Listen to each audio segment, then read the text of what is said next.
are there some things outside of work that have motivated you to achieve the amount of success that you have experienced in your career? That's a fantastic question. I would say yes. I love and am passionate about working in a global environment, but I'm also well traveled, and I think my personal travel enriches my work professionally.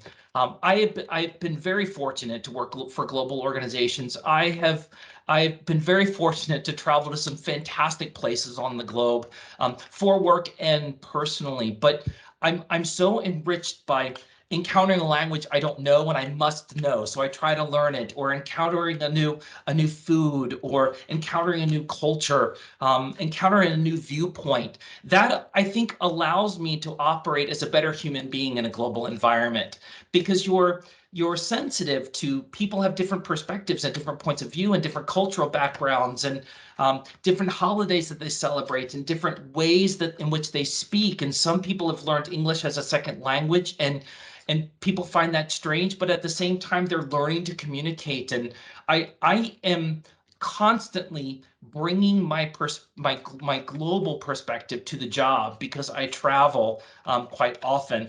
In 2 weeks, I'm headed back to Europe, and I bring those experiences with me, and I think it allows me to bring some value, teach leaders to be open, to be more human, to be sensitive to cultural variations in the organization. And I don't ever want to lose that perspective. Working in a global environment is the funnest thing about my HR career.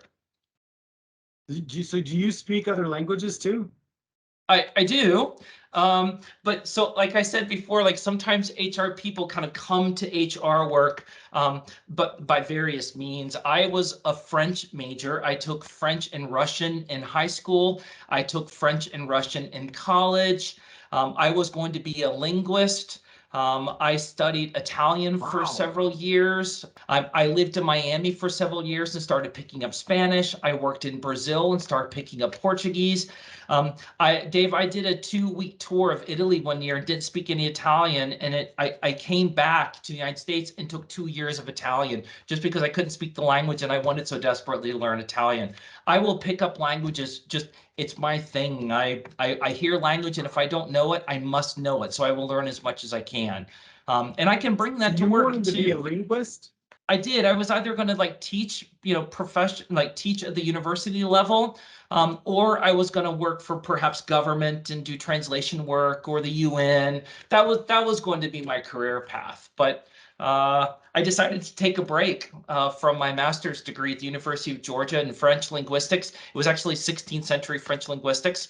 I was studying very cool stuff, but I took a break and I needed a job, and I found my first HR role, and I ended up being so passionate about the work because it was so people connected. And I connected with a fantastic leader at the time who was an HR director for an organization. She taught me so much. I got connected with good people and learned to profession along the way. So now language is just something I do. That's amazing. And that actually does help you with your, that's an outside thing that helps you with your being in a global organization, for sure. Yeah, cool. We're working at, we have a fantastic Indian population here at Xeeva. I love picking up a little bit of their language and using it. And some of my employees over there, when I start using their language, they kind of laugh a little bit, but at the same time I'm learning, and I think that it's a lot of fun. It shows a connection, and I'm willing to learn something. Yeah, but yeah, you can, learning languages and then use them at work just reinforces the language learning. One of our leaders here in the organization, our executive VP of professional services, is German. I'm trying out my German on him, and those kinds of things. So yeah, language is great and it's useful, not only just professionally, but personally. That's awesome.